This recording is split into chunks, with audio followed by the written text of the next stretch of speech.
भगवान श्याम सुंदर ने रुक्म को छोड़ दिया। रुक्म ने भोजगढ़ नाम का नया नगर बसाया। रुक्म वहां रहने लगा। भगवान श्याम सुंदर रुक्मिणी को लेकर के गए और जैसे ही भगवान श्याम सुंदर रुक्मिणी को लेकर के गए, ब्राह्मणों की सभी सभा को बुलाया और ये अनुमोदन कर दिया हमारे श्याम का विवाह कब होगा। तारीख निश्चित कर दी गई सज्जनों।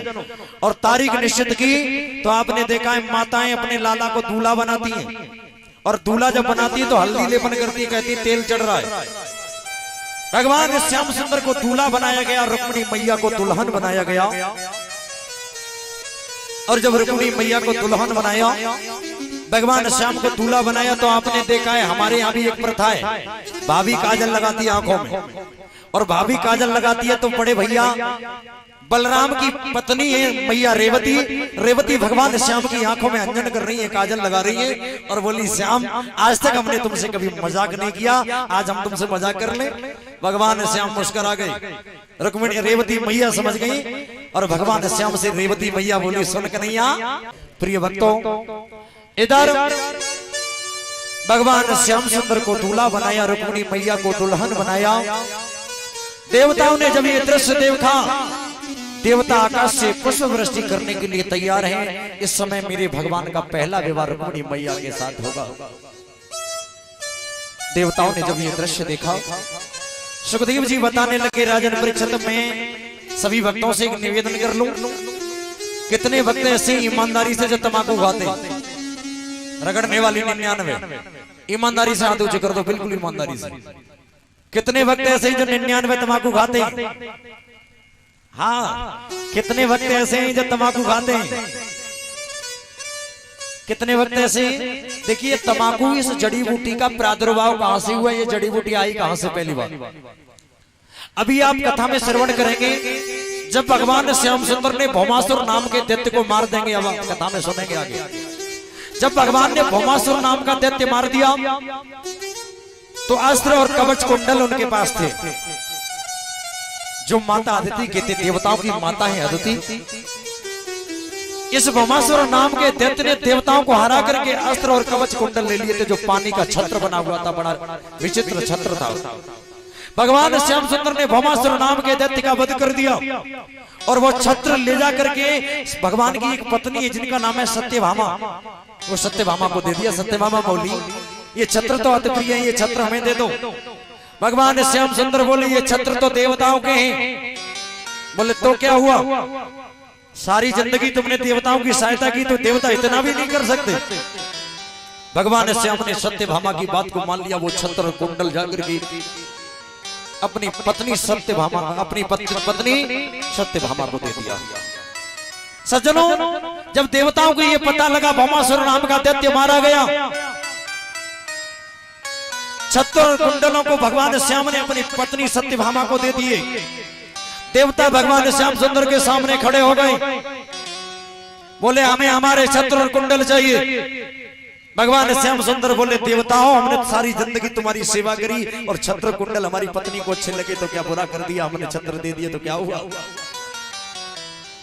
बोले नहीं, अगर छत्र और कुंडल नहीं दोगे ये हमारी माता के हमारा स्वाभिमान है, अन्यथा हमसे युद्ध करने के लिए तैयार हो जाओ। देवताओं ने युद्ध के लिए ललकारा। कर लो बात।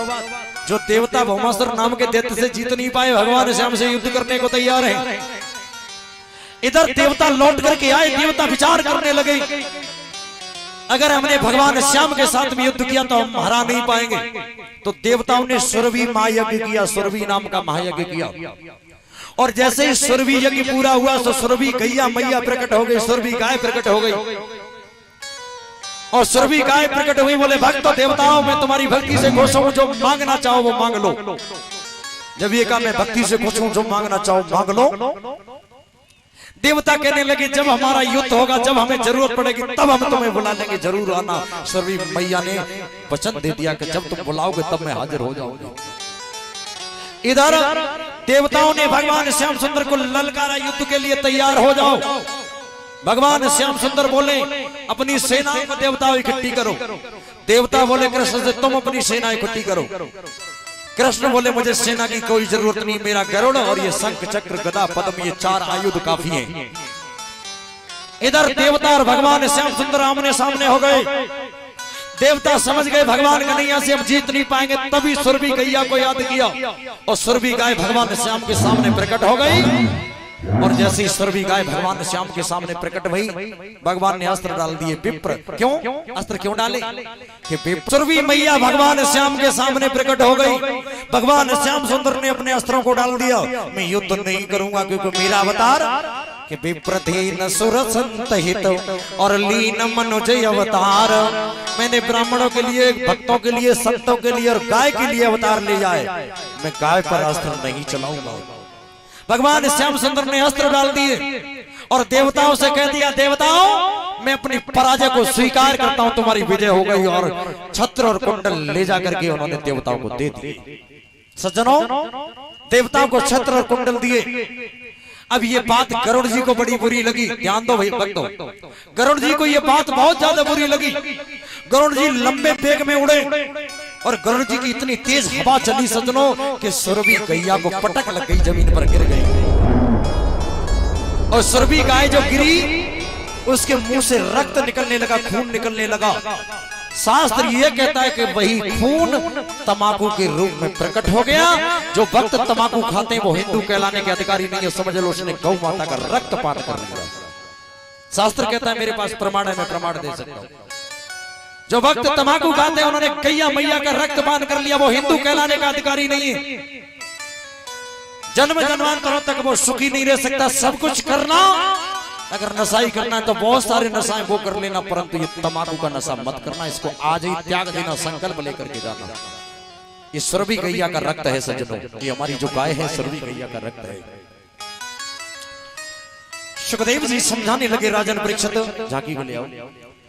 सुखदेव जी समझाने लगे राजन परीक्षित, भगवान श्याम सुंदर को दूल्हा बनाया, रुक्मिणी मैया को दुल्हन बनाया। और रुक्मिणी मैया को दुल्हन बनाया। बड़े धूमधाम के साथ में भगवान श्याम सुंदर का युद्ध हो, भगवान श्याम सुंदर का विवाह होने लगा। देवताओं ने जब ये दृश्य देखा, देवता आकाश से पुष्प वृष्टि करने लगे, देवता फूल बरसा रहे।